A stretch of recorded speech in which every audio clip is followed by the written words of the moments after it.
With my beloved husband, we welcomed our adorable child into the world, but my mother-in-law, as I will refer to her, had the nerve to say our child was not cute.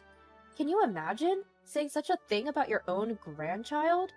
To make matters worse, she treated me like an unwanted intruder. Well, two can play at that game. This is a tale about a self-centered, horrendous mother-in-law and a daughter-in-law who fights back. My name is Viola. I married my husband Elwood when I was 28. We were blessed with our long-awaited son, Ricky, just a year ago. I went back to work when Ricky was half a year old, placing him in a daycare center while I focused on my job. Some might frown upon that, leaving a baby that young in daycare, but there was a reason behind it. My husband's company wasn't doing so well, and his salary had gradually decreased since we got married. In fact, I'm now earning twice as much as he is. With a newborn child, expenses were only going to increase. With that in mind, I decided to return to work sooner rather than later. I've never disliked my job, so returning wasn't a problem for me. However, there was one person who wasn't pleased with my decision. That person was my husband's mother, my mother-in-law. She had moved in with us 3 months prior. She didn't seem to like me much, not only criticizing my parenting, but also complaining about my day-to-day activities. How could you leave such a small child in a daycare center? You're unfit to be a mother. It's always been the norm for a woman to stay home and protect the household, hasn't it? Good grief, what century are we in? She kept insisting on this outdated notion. The moment I came home from work with our son Ricky, she'd start, "You're working late again? Don't you feel sorry for Ricky?" I do spend all day with Ricky on my days off. He's settled in the childcare center, so it's okay. But when I tried to argue, she'd furrow her brows angrily. "Well, you're just taking the word of the childcare workers. If you keep this up, the kid won't grow up right." My mother-in-law, for short, who doesn't even take care of Ricky, would boss me around about parenting from her high horse. On top of that, she had no problem attacking my character. "I regret living with a daughter-in-law like you, who only thinks about work. I wonder why my son Elwood married such a woman. I'm going crazy from stress every day." This time, even I had had enough. If it's that bad, should we stop living together? You know why we decided to live together, right? There was a reason mother-in-law started living with us in our house. Originally, she lived in her husband's home, but one day her husband had a traffic accident and became paralyzed from the waist down. In addition, it was discovered that he had dementia, and mother-in-law could no longer take care of him, so she put him in a care facility.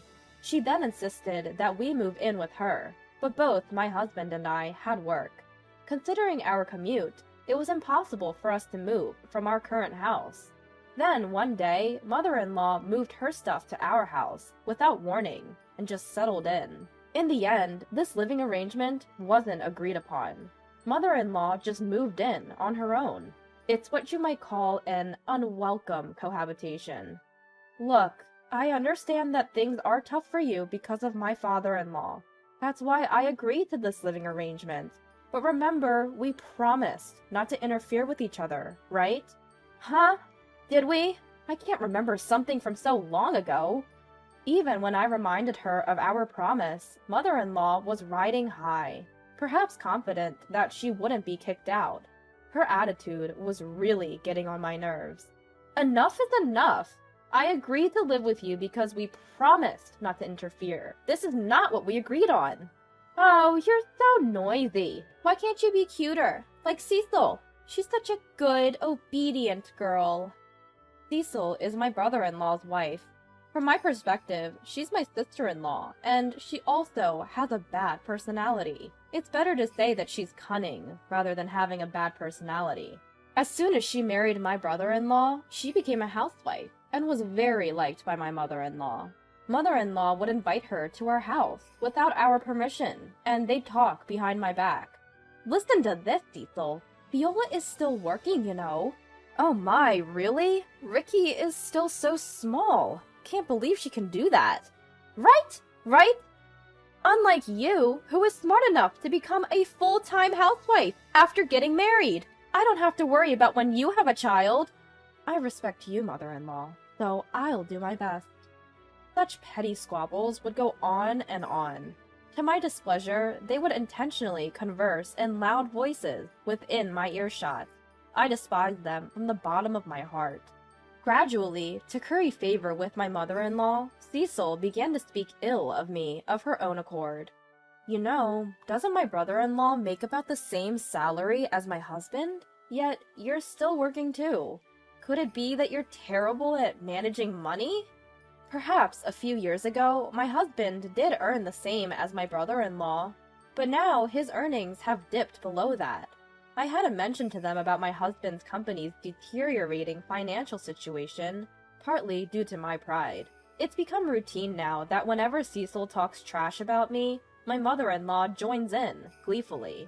Right? It's shocking to think she blames others for her poor financial management and childcare responsibilities. Cecil, you must never become a wife like her, okay? Of course not. I respect you so much, ma'am. Oh, Cecil, you're such a sweetheart! I cringe at their exchange of superficial compliments. I wish they'd take it somewhere else. It's just adding to my stress. I felt the limit of living with my mother-in-law and decided to talk to my husband about it. It's about your mother. She keeps inviting Cecil over every day to belittle me. Huh? Mom does? Since I usually come home earlier than him, my husband had no idea about the harassment. Predictably, he looked puzzled. Yes, she does. She promised not to interfere, but she's been complaining about me continuing to work. Cecil joins in, and they go on and on insulting me. I can't take it anymore. My husband thought for a while, and then said something outrageous. Whoa, but Cecil seems to get along well with Mom, right? Maybe you should try to meet Mom halfway too, Viola. What? Were you even listening to me? She's denying my entire being, you know? How am I supposed to get closer to someone like that? As I pressed him, my husband scratched his head in annoyance. Don't get so worked up. Just try to emulate Cecil for now. I'm sure Mom will warm up to you too. What does that even mean? You want me to flatter her like Cecil does? I've had enough. I was a fool to ask for your help. I felt utterly alone. Frustration welled up in me before the anger did. The snide remarks from my mother-in-law and sister-in-law continued as usual the next day. As I began preparing dinner after coming home, I heard this. Are you planning to make another half-hearted dinner today? I'm tired of your lazy cooking. That's because she insists on working, you know. If it were up to me or my mother-in-law, we would never serve our husbands such low-quality meals, right? For the record, my mother-in-law's cooking is nothing to brag about. It's overly seasoned and not that delicious. As for my sister-in-law, her homemaking skills are quite evident given that she practically lives at our place. While cursing them inwardly, I silently proceeded with my dinner preparations. When my husband came home, both my mother-in-law and Cecil changed their attitudes drastically and stopped picking on me. Because of this, my husband couldn't trust what I said. Just when things were like this, an incident happened.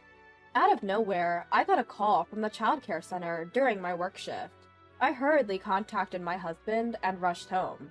There, my mother-in-law and my teary-eyed son were waiting. What on earth do you think you're doing, mother-in-law? How could you just take Ricky away from the childcare center without my consent? When I shouted in anger, my mother-in-law sighed as if she was tired of it all. She looked at me with condescending eyes. What's all the fuss? I did it for my grandson. Paying for a childcare center is a waste of money. Raising a child is a mother's job, isn't it? But that's just your opinion, right? We have reasons to send Ricky to the childcare center. It's inexcusable for you to just take him without permission. It's no different from kidnapping. Kidnapping? Are you kidding me? Even though he's my grandson? It doesn't matter that he's your grandson. You disregarded the teacher's warnings and just took him. That's kidnapping. No matter how clearly I made my point, she simply shrugged it off. Then she said something unbelievable. What nonsense! To begin with, neither you nor your son are cute. If you have any complaints, just get out! She didn't think my son, her own grandson, was cute? At that moment, a huge red flag went up in my mind. To call her own grandson not cute in front of him? We can't live with this woman any longer. I'll never forgive her for insulting my precious son. I swore to myself to protect him, no matter what. At that moment, my husband arrived home. I immediately broke the news to him. Elwood! It was your mother who took Ricky from the childcare center. I've reached my limits. I can't live with her anymore. Suddenly, my mother-in-law played the victim and started pretending to cry. Listen! Elwood! Can you believe what Viola is saying? She's accusing me of kidnapping. I just want to pick up cute little Ricky. That's all. Isn't it horrible? Just picking him up? I got heated at her words. Stop joking around. You just said that my son is not cute. You told me to get out. This is our house, not yours. Are you just pretending to be a good mother in front of my husband? Elwood, please help me. Viola is always picking on me. Watching my mother-in-law cry out to my husband, I felt as if everything was ridiculous. If my husband were to side with this woman with her poor acting, at that point, I decided it would be just my son and me. We'd forge ahead together. The first to break the silence was my husband. First, I want to talk with Viola. Mom, please return to your room. My husband, who always sided with his mother, made her eyes widen in surprise with this statement. What are you saying? There's no need to listen to Viola, right? Can't you see I'm suffering? This involves Ricky too. That's why I want to have a proper conversation with Viola, as his parent. My mother-in-law looked unsatisfied the entire time, but probably didn't want to upset my husband, so reluctantly agreed. Afterward, my husband and I spent hours discussing the incident and everything leading up to it, eventually coming to a conclusion. A few days later, we decided to tell her the outline of what we discussed. Mom, sorry to keep you waiting. We finally come to a decision. My husband spoke to my mother-in-law with a smile. Seeing my expression, mother-in-law must have been convinced that her son was on her side. She started chattering excitedly. So, you're finally breaking free from Viola, huh? Without even considering what I had just said, mother-in-law was over the moon. She called my brother-in-law and his wife, and, like always, began bad-mouthing me. Wow, what a relief! Today, we finally get to say goodbye to Viola. Right, Viola? To her question, I responded with a smile. Of course. Well then, hurry up and leave, and take that not-so-cute kid who looks just like you with you. This house is going to be for me, Elwood, Derek, and Cecil from now on. Bye! Then my husband, who had been silent up until that point, slowly spoke up. Let's go, Viola. Excuse me. Let's go, Elwood. What? What? Mother-in-law seemed to be struggling to understand, repeating what several times. My husband and I started packing our belongings, preparing to leave with our son. That's when mother-in-law stopped us. Wait, Elwood! What's going on? We're going to live in this house, together, right? What are you talking about? My husband turned to mother-in-law with a cold stare. I'm leaving with Viola. I can't put up with your delusions any longer. Mother-in-law trembled, then collapsed. Why? Why would you side with her? I heard everything from the childcare center teacher. How you kidnapped Ricky without permission. How you yelled at the childcare workers. How you slandered Viola at the center. Everything. That's... I never thought you could sink so low, Mom. Surrounded by people who only listen to you. You really messed up. Enjoy your life. With that, my husband said, let's go, and pushed me out of the house. Until the end, mother-in-law called out to him, crying. On the way to our new place, my husband apologized. I'm sorry, I didn't realize sooner. I hope you can forgive me. What are you talking about? You taking action now is more than enough. I smiled at my husband. Yes, the fact that he believed me over mother-in-law this time was the most comforting thing. Since then, we've cut off contact with mother-in-law and my brother-in-law's family and regained our peaceful daily life. After we canceled our lease on the house, mother-in-law, with nowhere else to go, apparently moved in with my brother-in-law and his wife. With the addition of mother-in-law and the pressure she put on their living expenses, my brother-in-law's income wasn't enough. As a result, Cecil had to get a job, and now mother-in-law is alone at home. There's no one for her to badmouth or to share in the bad-mouthing. Even with Cecil, who used to be her best buddy, they now argue constantly. "I have to work because of you, mother-in-law. Give me a break." "What? It's my fault? Get out of here, you old hag!" Hearing the real Cecil, her husband seems to have lost his feelings for her. I heard they're in the middle of a divorce. She used to have a lot of free time to act cute in front of my husband, but now that she's working and often irritable, her true colors have shown. No matter how dire their circumstances become, I have no intention of ever interacting with mother-in-law again. From now on, my husband, my son, and I will work together to build a happy home.